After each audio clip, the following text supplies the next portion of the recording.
saw Randall. Baby, don't scratch up, baby. We have. Oh, I see Donald Trump. Cody. Yeah. Gentle, please. Code, watch your body, dude. Two chins up. Farah, I'm here, sweetie. Stay with me. I want to break free of the tyranny of Oxford Commerce. Yeah.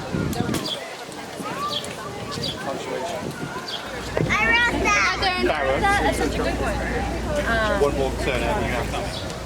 Now, without further ado, Tonya Hopkins, culinary historian at the Old Stone House, is going to start us off with the Declaration of Independence. Word for word.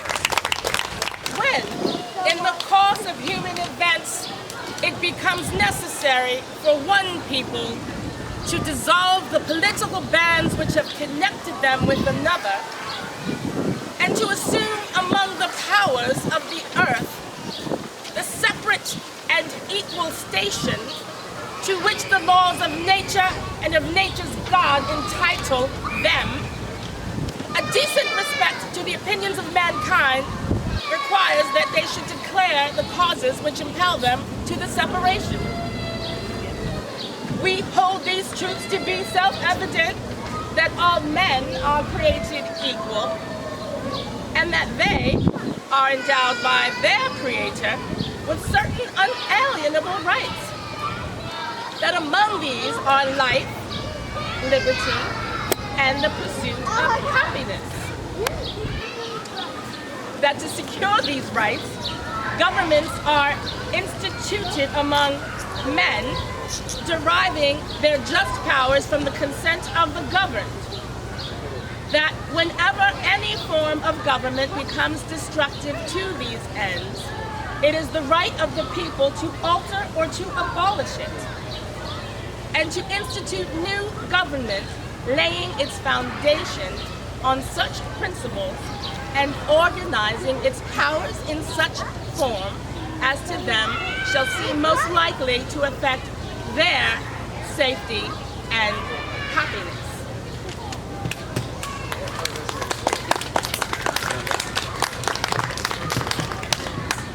Prudence, indeed, will dictate that governments long established should not be changed for light and transient causes.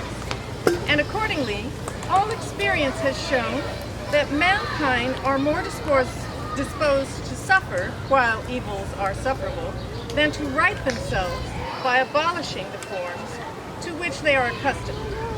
But when a long train of abuses and usurpations, pursuing invariably the same object, evinces a design to reduce them under absolute despotism, it is their right, it is their duty to throw off such government and to provide new guards for their future security.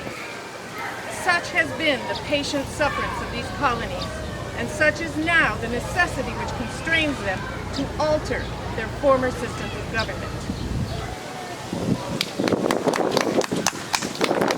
The history of the present King of Great Britain is a history of repeated injuries and usurpation, all having in direct object the establishment of an absolute tyranny over these states. To prove this, let facts be submitted to a candid world.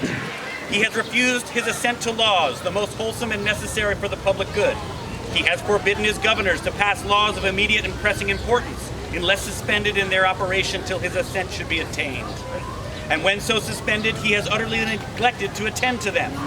He has refused to pass other laws for the accommodation of large districts of people, unless those people would relinquish the right of representation in the legislature, a right inestimable to them and formidable to tyrants only. He has called together legislative bodies at places unusual, uncomfortable, and distant from the depository of their public records, for the sole purpose of fatiguing them into compliance with his measures. He has dissolved representative houses repeatedly, for opposing with manly firmness his invasions on the right of the people. He has refused for a long time, after such dissolutions, to cause others to be elected, whereby the legislative powers, incapable of annihilation, have returned to the people at large for their exercise, the state remaining in the meantime exposed to all the dangers of invasion from without and convulsions within. He has endeavored to prevent the population of these states, for that purpose obstructing the laws for naturalization of foreigners, refusing to pass others to encourage their migrations hither, and raising the conditions of new appropriations of lands. He has obstructed the administration of justice, by refusing his assent to laws for establishing judiciary powers. He has made judges dependent on his will alone for the tenure of their offices and the amount and payment of their salaries. He has erected a multitude of new offices and sent hither swarms of officers to harass our people and eat out their substance. He has kept among us in times of peace standing armies without the consent of our legislatures. He has effected to render the military independent of and superior to the civil power.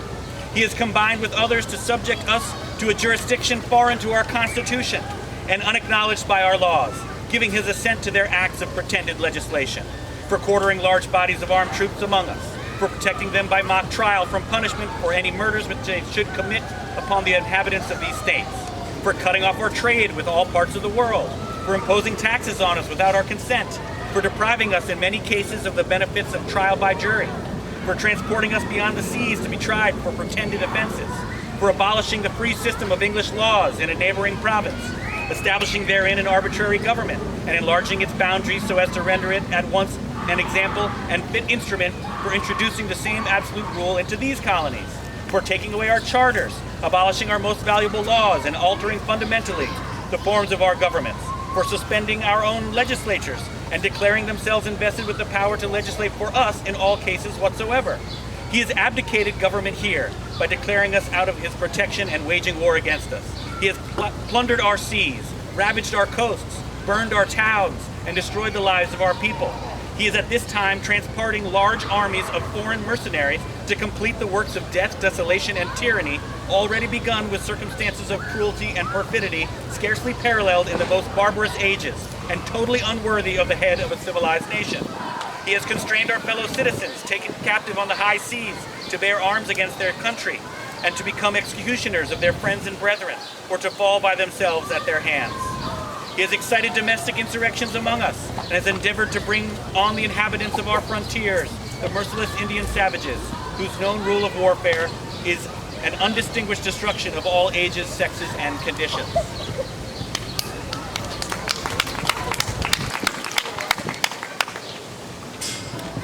In every stage of these oppressions, we have petitioned for redress in the most humble terms.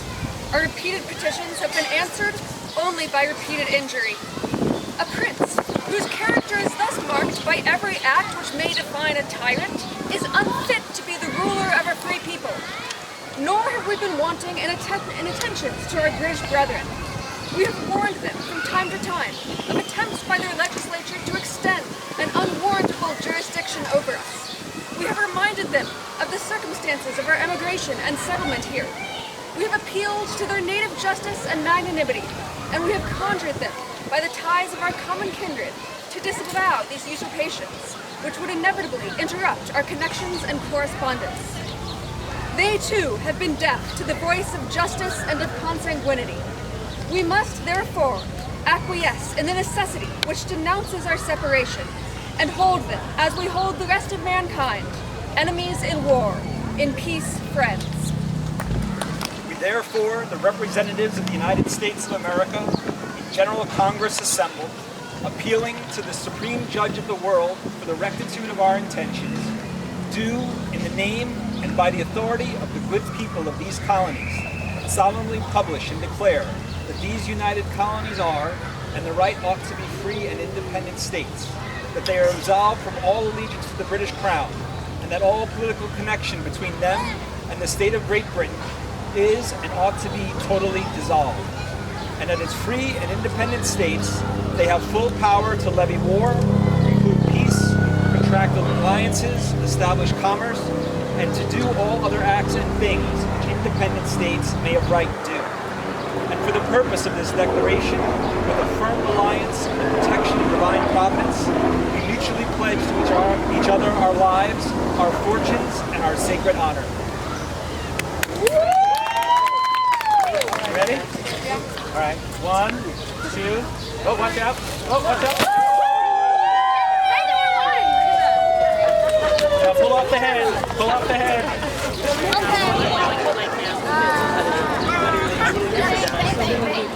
We push the statue down. Good job. Take that, George. Who's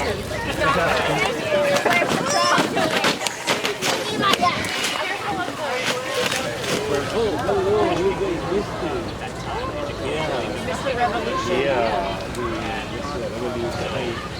revolutionary declaration.